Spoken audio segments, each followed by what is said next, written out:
ओम शांति 11/5/2024 प्रातःमुरली ओम शांति। बाप दादा मधुबन। बाबा बोलेছে মিঠে बच्चे তুমি এখন আল্লাহকে পেয়েছো। তো আমরা এখন কাকে পেয়েছি? আল্লাহকে পেয়েছি। তাই সুলটে বানো মানে সোজা হয়ে যাও, অর্থাৎ নিজেকে আত্মা ভাবো। দেহ ভাবাই উল্টা হওয়া। তাই বাবা বলছে তুমি নিজেকে আত্মা ভাবো মানে তুমি ঠিক ভাবছো, আর নিজেকে দেহ ভাবা মানে উল্টা হয়ে যাওয়া। প্রশ্ন, কোন এক बात को समझने वाले মানে কোন এক কথাকে যে বুঝবে সে বেহদের বৈরাগী হতে পারে। তো কোন এক কথাটা বুঝলেই আমরা বেহদের বৈরাগী হতে পারি? উত্তর, পুরানো দুনিয়া এখন হোপলেস, কবরস্থান হবে, এটা কবরস্থান হয়ে যাবে। এই কথা যদি একবার বুঝে যাও তাহলেই বেহদের বৈরাগী হতে পারবে। তোমরা জানো এখন নতুন দুনিয়া স্থাপন হচ্ছে। এই রুদ্র জ্ঞান যজ্ঞে সারা পুরানো দুনিয়া সুয়াহা হতেই হবে। এই একটা কথাই তোমাদের বেহদের বৈরাগী বানিয়ে দেয়। তোমাদের মন এই কবরস্থান থেকে বের হয়ে গেছে, তাই আমাদের দিল এই কবরস্থান থেকে একদম দূর হয়ে সেই পরিস্থানের দিকে চলে গেছে। ওম শান্তি। এমনিতে তো হলো ডবল ওম শান্তি, কারণ দুটো আত্মা আছে। দুই আত্মারই স্বধর্ম শান্ত। বাবারও স্বধর্ম শান্ত, আবার দাদারও স্বধর্ম শান্ত। তো দুটো আত্মা আছে না ব্রহ্মার ভ্রুকুটিতে। বাচ্চারা পরমধামে কি থাকে? শান্তিতে থাকে, তাই তাকে শান্তিধামও বলে। বাবাও সেখানে থাকে। বাবা তো সদৈব পাবন। বাকি যত মনুষ্য মাত্র আছে তারা পুনর্জন্ম নিতে নিতে অপবিত্র হয়। বাবা বাচ্চাদের বলে, বাচ্চা নিজেকে আত্মা ভাবো। আত্মা জানে পরম পিতা পরমাত্মা জ্ঞানের সাগর, শান্তির সাগর। তার মহিমা আছে না, সে সবার বাবা আর সবার সদ্গতি দাতাও। তো সবার বাবা, তাই সবারই বাবার বর্ষা মানে বাবার সম্পত্তির ওপর অধিকার তো নিশ্চয়ই আছে। বাবার থেকে কি বর্ষা পায়? বাচ্চারা জানে বাবা হলো স্বর্গের রচয়িতা, তাহলে নিশ্চয়ই স্বর্গেরই বর্ষা দেবে। আর সেই স্বর্গের বর্ষা নিশ্চয়ই এই নরকেই দেবে। নরকের বর্ষা তো দেয় রাবণ। এই সময় সবাই নরকবাসী না, তো নিশ্চয়ই বর্ষা সেই রাবণ থেকেই পেয়েছে নরকের। নরক আর স্বর্গ দুটো আছে। এটা কে শুনছে এই কথাগুলো? আত্মা। অজ্ঞানকালেও সব কিছু আত্মাই করে, কিন্তু দেহ অভিমানের কারণে মানুষ ভাবে শরীর সব কিছু করছে। আমাদের স্বধর্মই হলো শান্ত, এটা ভুলে যায়। আমরা শান্তিধামের নিবাসী, এটাও বোঝানো উচিত যে এই সচখণ্ডই আবার ঝুটখণ্ড হয়। এই ভারতই ছিল সচখণ্ড, এখন ঝুটখণ্ড হয়ে গেছে। ভারত সচখণ্ড ছিল, আর রাবণ রাজ্য ঝুটখণ্ড এই ভারতই হয়। এটা তো কমন কথা। মানুষ কেন বুঝতে পারে না? কারণ আত্মা তমপ্রধান হয়ে গেছে, যাকে পাথর বুদ্ধি বলে। যারা যে ভারতকে স্বর্গ বানিয়েছে, পূজ্য বানিয়েছে, তাকেই আবার পূজারী হয়ে গালি দেয়। তাহলে যে শিব বাবা আমাদের ভারতকে স্বর্গ বানালো, পূজ্য বানালো, আবার আমরা যখন দাপট থেকে পূজারী হয়ে যাই, আমরাই আবার সেই ভগবানকে গ্লানি করতে থাকি। এতেও কোনো দোষ নেই। বাবা বলছে কিন্তু এটাতেও কোনো দোষ নেই। বাবা বাচ্চাদের বোঝায় এই ড্রামা কীরকমভাবে বানানো আছে, কিভাবে পূজ্য থেকে আমরা পূজারী হয়ে যাই। বাবা বোঝায় আজ থেকে 5000 বছর আগে ভারতে আদি সনাতন দেবী দেবতা ধর্ম ছিল। এটা কালকেরই কথা, কিন্তু মানুষ একদম ভুলে গেছে। এই শাস্ত্র আদি এগুলো সব ভক্তি মার্গের জন্য বানিয়েছে। শাস্ত্র হলোই ভক্তি মার্গের জন্য, নাকি জ্ঞান মার্গের জন্য।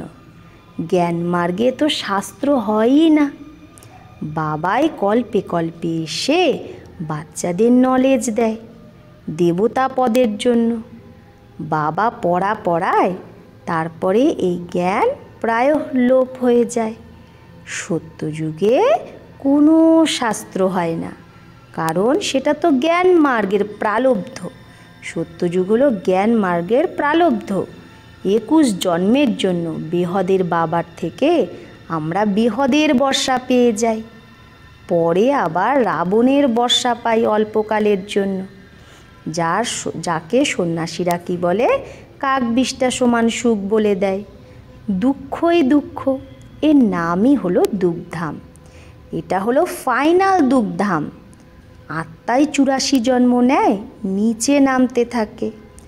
বাবা সিঁড়ি চড়ায়, কারণ চক্র তো আবার ঘুরবে অবশ্যই। নতুন দুনিয়া ছিল, দেবী দেবতাদের রাজ্য ছিল, দুঃখের নাম নিশান ছিল না।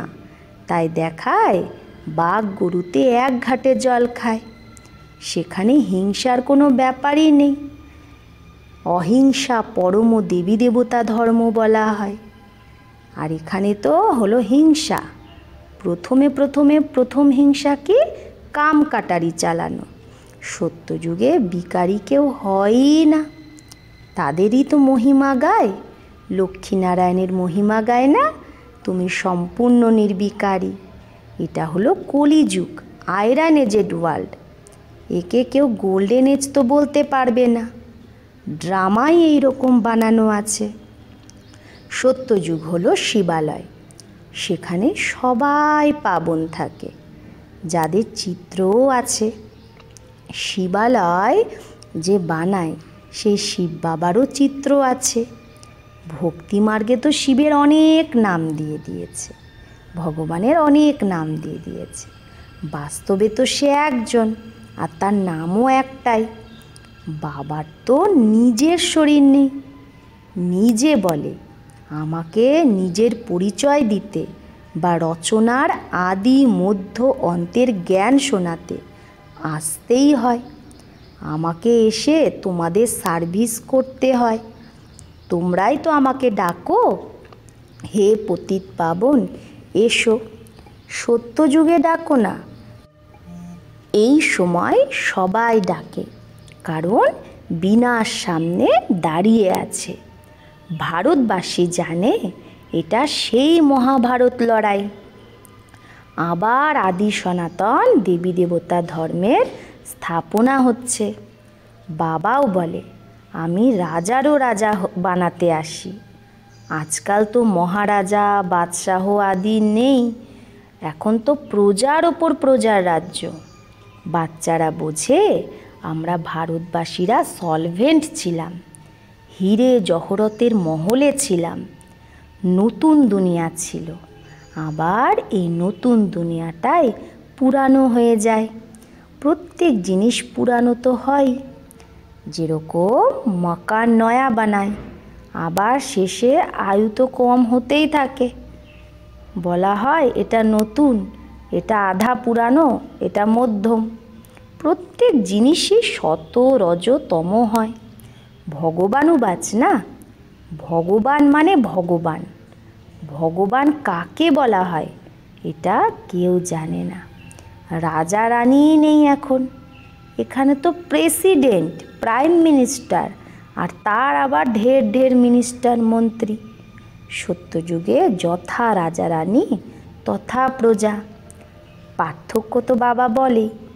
সত্যযুগে যারা মালিক হয় তাদের মন্ত্রী, অ্যাডভাইজার, উপদেষ্টা এরা থাকে না, দরকারই হয় না। এই সময়ই শিব বাবার থেকে শক্তি প্রাপ্ত করে তোমরা এই পথ পাও। এই সময় বাবার থেকে তোমরা উঁচু রায় নাও। যার দ্বারা উঁচু পদ পাও। এরপরে আর 21 জন্ম তোমাদের কারো থেকে রায় নেওয়ার দরকার নেই। সত্যযুগে উজির আদি হয়ই না। উজির মানে পরামর্শদাতা হয়ই না। উজির তখন হয় যখন আমরা বাম মার্গে চলে যাই, আমাদের বুদ্ধি কম হয়ে যায়। মূল কথাই হলো বিকারের, দেহ অভিমানের দ্বারাই বিকারের সৃষ্টি হয়। তার মধ্যেও নাম্বার 1 হলো কাম। বাবা বলে এই কাম হলো মহাশত্রু, এর ওপরে জিত পেতে হবে। বাবা অনেকবার বোঝায়, নিজেকে আত্মা ভাবো। ভালো বা খারাপ সংস্কার আত্মার মধ্যেই থাকে। এখানেই কর্মকে কুটনা হতা হয়, এখানেই কর্মকে কুটতে হয়, মানে কর্মের এই ফল ভোগ করতে হয়। সত্যযুগে না, সেটা তো হলো সুখধাম। বাবা এসে তোমাদের বাচ্চাদের সুখধাম আর শান্তিধামের বাসি বানায়। বাবা ডাইরেক্ট আত্মাদের সাথে কথা বলে, সবাইকে বলে আত্মা নিশ্চয় বুদ্ধি হয়ে বসো, দেহ অভিমান ছাড়ো। এই দেহ তো বিনাশী, তোমরা হলে অবিনাশী আত্মা। এই জ্ঞান আর কারো মধ্যে নেই। জ্ঞান না জানার কারণে ভক্তিকেই মানুষ জ্ঞান ভাবে। এখন তোমরা বাচ্চারা বোঝো ভক্তি আলাদা, জ্ঞানের দ্বারা তো সদ্গতি হয়। ভক্তির সুখ হলো অল্পকালের জন্য, কারণ পাপ আত্মা হয়ে যায়, বিকারে চলে যায়। আধা কল্পের জন্য বেহদের বর্ষা পাও, সেটা পুরো হয়ে গেছে। এখন আবার বাবা বর্ষা দিতে এসেছে, যার মধ্যে পবিত্রতা, সুখ, শান্তি সব কিছু পেয়ে যাও। বাচ্চা তোমরা জানো এই পুরানো দুনিয়া তো কবরস্থান হবে। এখন এই কবরস্থান থেকে মন সরিয়ে পরিস্থান নতুন দুনিয়ায় মমত্ব লাগাও। যেরকম লৌকিক বাবা নতুন মকান বানায়, তো বাচ্চাদের বুদ্ধিযোগ পুরানো মকান থেকে বের হয়ে নতুন মকানে লেগে যায়। অফিসে যদি বসে থাকে তাও বুদ্ধি নতুন মকানের প্রতিই থাকে। সেটা তো হলো হদের কথা। বেহদের বাবা তো নতুন দুনিয়া স্বর্গ রচ্ছে, বলে এখন পুরানো দুনিয়া থেকে সম্বন্ধ ত্যাগ করে এক আমি বাবার সাথে জোড়ো। তোমাদের জন্য নতুন দুনিয়া স্বর্গ স্থাপন করতে এসেছি। এখন এই সারা পুরানো দুনিয়া এই রুদ্র জ্ঞান যজ্ঞে সোয়াহা হতেই হবে। এই সারা ঝাড় তমপ্রধান জর্জরীভূত হয়ে গেছে, এখন আবার নতুন হবে। তো বাবা বোঝায় এটা হলো নতুন দুনিয়ার জন্য জ্ঞান। নতুন দুনিয়ার যে কথা বাবা আমাদের শোনাচ্ছে, যেরকম মানুষ কোনো অসুখে হোপলেস হয়ে যায়, মানে নিরাশ হয়ে যায়, ভাবে এর বাঁচা এখন মুশকিল আছে, সেই রকম দুনিয়াও এখন হোপলেস, নিরাশ, হতাশ, কবরস্থান হবে। তাহলে এটাকে কেন ইয়াদ করা উচিত? এটা হলো বেহদের সন্ন্যাস। ওই হঠযোগী সন্ন্যাসীরা তো শুধু ঘর বাড়ি ছেড়ে দেয়, তোমরা তো পুরানো দুনিয়ারই সন্ন্যাস করো। পুরানো দুনিয়ায় থেকে আবার নতুন দুনিয়া হয়ে যায়। বাবা বলে আমি তো ওবিডিয়েন্ট সার্ভেন্ট, আমি বাচ্চাদের সার্ভিসে আসি, আমাকে ডাকাই হয় বাবা আমি পতিত হয়ে গেছি, তুমি পতিত দুনিয়া আর পতিত শরীরেই এসো। নিমন্ত্রণ দেখো কীরকম বাচ্চারা দেয়, পতিত দুনিয়ায় আসার জন্য নিমন্ত্রণ দেয়। পতিত বানায় তো রাবণ, যাকে জ্বালাতেই থাকে। এই রাবণ অনেক কড়া শত্রু। যখন থেকে রাবণ এসেছে তখন থেকেই তোমরা আদি মধ্য অন্ত দুঃখ পেয়েছ, বিষয় সাগরে গোতা খেতে থেকেছ। এখন বাবা বলে বিষ ছেড়ে জ্ঞান অমৃত পান করো। আধা কল্প রাবণ রাজ্যে তোমরা বিকারের কারণে কত দুঃখী হয়ে গেছো, এত মদবালে হয়ে যাও যে তোমরা বাবাকে গালি দিতে বসে যাও, এত মত যে তোমরা বাবাকেই গালি দাও। गालियों एतोई दाओ जे कमाल करो, जे तुमको पावन विश्व का मालिक बनाते हैं। बाबा बोलছে এমন কামাল করো যে তোমাকে বিশ্বের মালিক বানায়, তাকেই তুমি সবথেকে বেশি গালি দাও। মানুষের জন্য তো বলো 84 লাখ জনই, আর আমাকে সর্বব্যাপী বলে দাও। এটাও ড্রামা। বাবা তোমাদের হাসিতে বোঝায়, মজা করে। ভালো বা খারাপ সংস্কার স্বভাব আত্মারই হয়। আত্মা বলে আমি 84 জন্ম ভোগ করি। আত্মাই এক শরীর ছেড়ে আর এক শরীর নেয়। এই কথাগুলো এখন বাবাই বোঝায়। ড্রামার প্ল্যান অনুসারে তাও বাবাই এসে যে উল্টো হয়ে গেছে তাকে সুলটা সোজা বানায়। মিষ্টি মিষ্টি বাচ্চাদের বাবা বলে এখানে তোমরা উল্টা হয়ে বসো না, মানে দেহ অভিমানে বসো না, নিজেকে আত্মা ভাবো। এখন তোমরা আল্লাহ বাবাকে পেয়েছো যে তোমাদের সোজা বানায়। রাবণ উল্টা বানায়, আবার সোজা হলেই তোমরা সিধা খাড়া হয়ে যাও। এটা একটা নাটক। এই জ্ঞান বাবাই বসে বলে। ভক্তি তো ভক্তি, আর জ্ঞান জ্ঞান। ভক্তি একদম আলাদা। বলে একটা পুকুর আছে যেখানে স্নান করলে পরী হয়ে যায়। আবার বলে পার্বতীকে অমর কথা শুনিয়েছে শঙ্কর। এখন তোমরাই তো অমর কথা শুনছো না, শুধু এক পার্বতীকে অমর কথা শুনিয়েছে কি? এটা তো বেহদের কথা। অমর লোক হলো সত্যযুগ, মৃত্যুলোক হলো কলিযুগ। একে কাটার জঙ্গলও বলে। বাবাকে জানেই না, বলে হে পরমপিতা পরমাত্মা, হে ভগবান, কিন্তু জানে কিছুই না। তোমরাও জানতে না। তোমরা বাবার দ্বারাই সোজা হয়েছো সুলটা। ভগবানকে আল্লাহ বলা হয়। আল্লাহ পড়িয়ে আল্লাহ পদ দেবে না, কিন্তু ভগবান তো একজন। এই লক্ষ্মী নারায়ণকেও ভগবান ভগবতী বলে না, এরা তো পুনর্জন্মে আসে। বাবাই এদের পড়িয়ে দৈবী গুণ সম্পন্ন বানায়। তোমরা হলে সব ব্রাদার্স, ভাই। বাবার বর্ষার হকদার মানে অধিকারী। মানুষ তো ঘোর অন্ধকারে আছে। আসুরি সম্প্রদায় না, বলে কলিযুগ তো এখন রেগরি পেহেনতে হে, মানে ছোট বাচ্চা যেরকম কি করে হামাগুড়ি দিয়ে চলে, তো ভাবে এই কলিযুগে এখন ছোট্ট বাচ্চা এখনও অনেক বছর পড়ে আছে, তো কত অজ্ঞান অন্ধকারে মানুষ ঘুমিয়ে আছে। এটাও একটা খেলা। আলো যখন থাকে তখন দুঃখ হয় না, অন্ধকারে রাতেই দুঃখ হয়। এটাও তোমরা বোঝো, আর তোমরাই বোঝাতে পারো অন্যকে।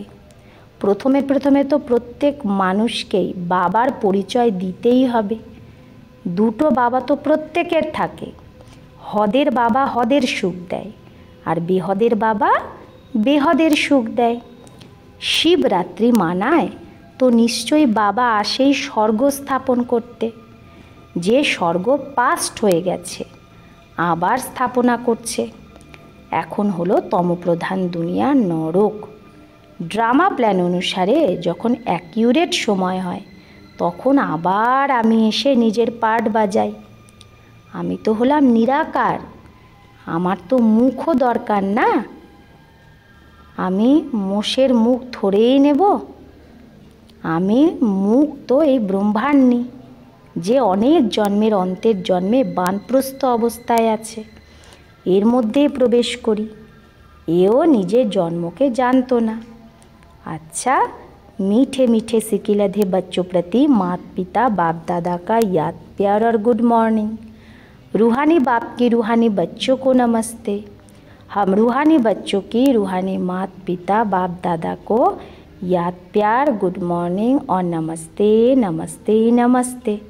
शुक्रिया बाबा, आपको लाख लाख शुक्रिया। धारणा 1, যেরকম বাবা ডাইরেক্ট আত্মাদের সাথে কথা বলে এই রকম নিজেকেও আত্মা নিশ্চয় করতে হবে। এই কবরস্থান থেকে মমত্ব বের করে দিতে হবে। এই রকম সংস্কার ধারণ করতে হবে যাতে কোনো কর্মের জন্য পশ্চাতাপ না করতে হয়, মানে কর্ম কুটনে না পারে।